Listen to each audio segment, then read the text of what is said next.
Hello friends, आप सभी का स्वागत है स्टडी कवर क्लासेस में। आज के इस वीडियो में हम लोग जीएसटीईआरटी यानी क्लास 8 का जो है सो मॉडल पेपर का जो है सो साइंस का 20 क्वेश्चन हम लोग कंप्लीट करने वाले हैं। तो बने रहिए एंड तक, और पहली बार आए तो चैनल को सब्सक्राइब जरूर कीजिए। ठीक, इस तरह का कंटेंट आपको यहाँ पे रेगुलरली मिलेगा। आप लोग जब सब्सक्राइब कीजिए, दोस्तों को भी शेयर कीजिए। चलिए अब क्वेश्चन को स्टार्ट करते हैं। क्वेश्चन नंबर 1 से। क्वेश्चन नंबर 1 में बोला है, चलिए थोड़ा यहाँ पे, कोशिका में गुणसूत्र कहाँ पाए जाते हैं। यानी जिसका जो क्वेश्चन है, मतलब कोशिका में गुणसूत्र यानी जिसको इंग्लिश में हम लोग क्रोमोजोम भी कहते हैं। ठीक, तो जो कोशिका में गुणसूत्र पाया जाता है वो कहाँ पाया जाता है, तो वो केंद्रक में पाया जाता है। ठीक, ये आपको याद करना है।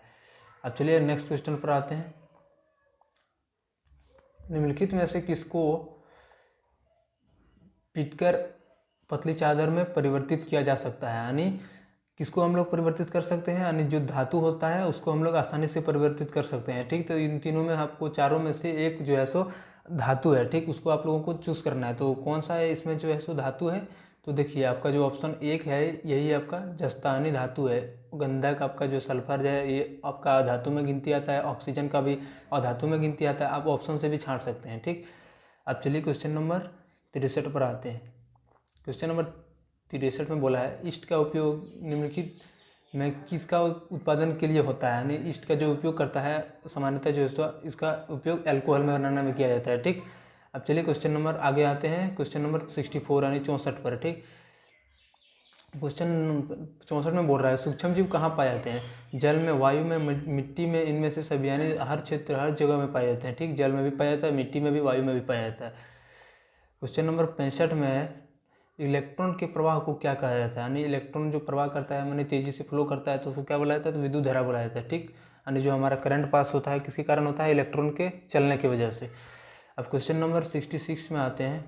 क्वेश्चन नंबर 66 में है, निम्नलिखित में से कौन सा आहार किशोरों के लिए सर्वोच्चतम है। तो कौन सा, चिप्स, नूडल्स, कोस 1 नंबर, 2 नंबर रोटी दाल सब्जियां, 3 नंबर चावल नूडल्स बर्गर, 4 नंबर में रोटी चिप्स लेमन पे। यानी इसका जो है सो करेक्ट आंसर होगा 2 नंबर, क्योंकि आप लोग देखिए रोटी है, दाल है, सब्जियां, ये सब को आसानी से खा सकते हैं, लेकिन चिप्स नूडल्स ये सब जो है सो आपका फिर ये सब मतलब बेकार का पदार्थ, ये सब में इस सब का यूज नहीं करना चाहिए किशोर के जीवन में। ठीक, अब क्वेश्चन नंबर 67 पर आते हैं। प्रति इकाई क्षेत्रफल पर लगने वाले बल को क्या कहा जाता है। तो प्रति इकाई क्षेत्रफल पर जो बल लगता है उसको हम लोग क्या बोलते हैं, प्रेशर यानी दाब बोलते हैं। ठीक, क्वेश्चन नंबर ऑप्शन नंबर 2 सही हो जाएगा। अब अगले क्वेश्चन 68 पर आते हैं। 68 नंबर क्वेश्चन में, एलपीजी जलन एक उदाहरण है तीव्र दहन का, स्वतः दहन का, मंद दहन का, विस्फोट का। यानी एलपीजी जो लिक्विड पेट्रोलियम गैस का होता है उसका जो उदाहरण होता है किसका होता है, तो वो तीव्र दहन का होता है। ठीक, 1 नंबर ऑप्शन हो जाएगा। अब अगला क्वेश्चन आते हैं। अगला क्वेश्चन में है, एक युग्मनज में पाए जाने वाले केंद्रकों की संख्या क्या होती है। 69 क्वेश्चन नंबर में है, एक युग्मनज में पाए जाने वाले केंद्रकों की संख्या क्या होती है। युग्मनज यानी मादा और जनन का मतलब मादा और नर का जो है सो अंडानुस्करण होता है, उसी में मतलब होता है। ठीक, यानी जो इसका होता है मतलब टोटल मतलब दोनों मिलकर कितना होता है, तो एक ही केंद्रक होता है। ठीक, आपको ऑप्शन नंबर 1 मारना है। क्वेश्चन नंबर 70 में है, सामान्य नेत्र के पढ़ने के लिए स्पष्ट देखने की न्यूनतम दूरी क्या होती है। क्वेश्चन नंबर 70 में है, सामान्य नेत्र के लिए स्पष्ट देखने की न्यूनतम दूरी क्या होनी चाहिए, तो 25 सेंटीमीटर होनी चाहिए। ठीक, अब अगला क्वेश्चन है कि खरीफ फसल के उदाहरण आने जिसमें ज़्यादा पानी लगता है, तो वो आपका जो हो जाएगा धान हो जाएगा। ठीक, पृथ्वी के निकटतम तारा कौन है, सबसे ज़्यादा निकट तारा है पृथ्वी का, वो क्या हो जाएगा, सूर्य। ठीक, उसके बाद इसका एक और होता है, वो होता है कि प्रोक्सिमा सेंचुरी, जो कि सूर्य से कुछ अधिक दूरी पर स्थित है।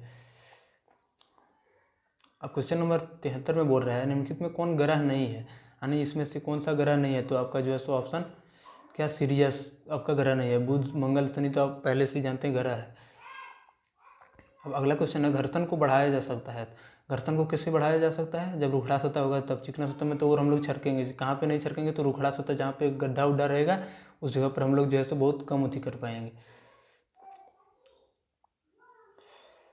अब क्वेश्चन नंबर 75 में निम्नलिखित में कौन प्राकृतिक रेशा है। यानी प्राकृतिक रेशा कौन है, तो इसमें नायलॉन जो है सो आपका प्राकृतिक रेशा था। ऊन, रेयन, ये सब मेड में बनाया जाता है।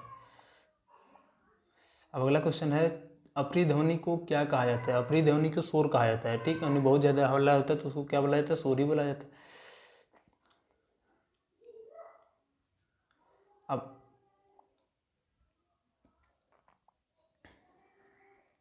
अगला क्वेश्चन है 77 में, निम्नलिखित में से किसी घर्षण द्वारा आसानी से आवेशित नहीं किया जा सकता है? एक नंबर में है प्लास्टिक का पैमाना, तांबे की छड़, 2 नंबर भुल्ला हुआ गुब्बारा। इन तीनों को किया जा सकता है, लेकिन किसको, इसको मतलब इसको ऑप्शन ये भी नहीं, आपका 1 नंबर ऑप्शन जो है सो सही हो जाएगा। प्लास्टिक को में हम लोग जल्दी आवेश को नहीं एकत्र कर सकते हैं, ठीक। 78, क्वेश्चन नंबर 78 में, हवा का मुख्य प्रदूषक गैस है, तो आपका जो है सो हवा सबसे ज़्यादा अगर यदि प्रभावित करता है तो किसके कारण प्रभावित होता है? तो कार्बन मोनोऑक्साइड के कारण होता है।